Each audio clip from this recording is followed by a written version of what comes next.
Well, whether you liked or didn't like Captain Marvel, let's talk about an award it's gonna win. It's like an internet award, so it is what it is. But it's the film with the most mistakes in a big budget film released in 2019. So let's talk about this.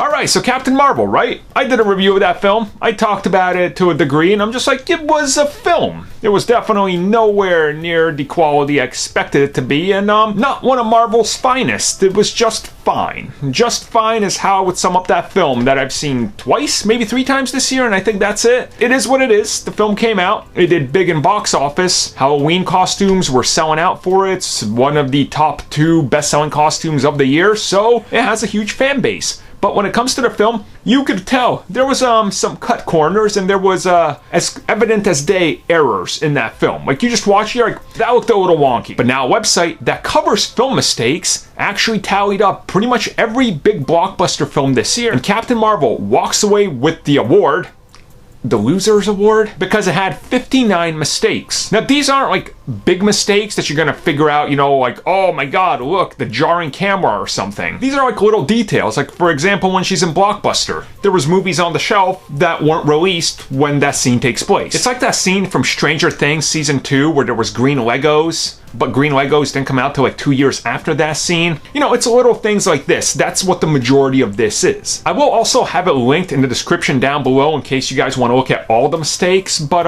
you know, that's just like one of them. You guys can check it out. There's some interesting ones. There's some, you could say, nitpicky ones, but it is what it is. You know, they are honest to God mistakes, so when you think of it that way, you're just like, yeah, you know, it happens. It's one of these things, and it's just another thing that people are going to use to like hate on this film, which was just fine. It says 7 out of 10 as a 7 out of 10 can get, so, you know, that's how it goes. That's the legacy of Captain Marvel with the film mistakes.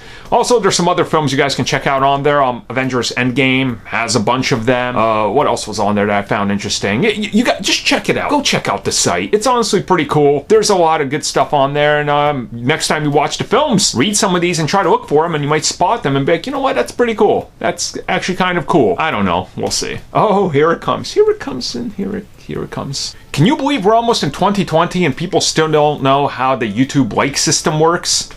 They're like, oh, he's talking about Captain Marvel. I gotta dislike this video because I don't like Captain Marvel, not what he's talking about. It's a hard concept to likes and dislikes. I know. 2020. We're gonna learn it there. All right.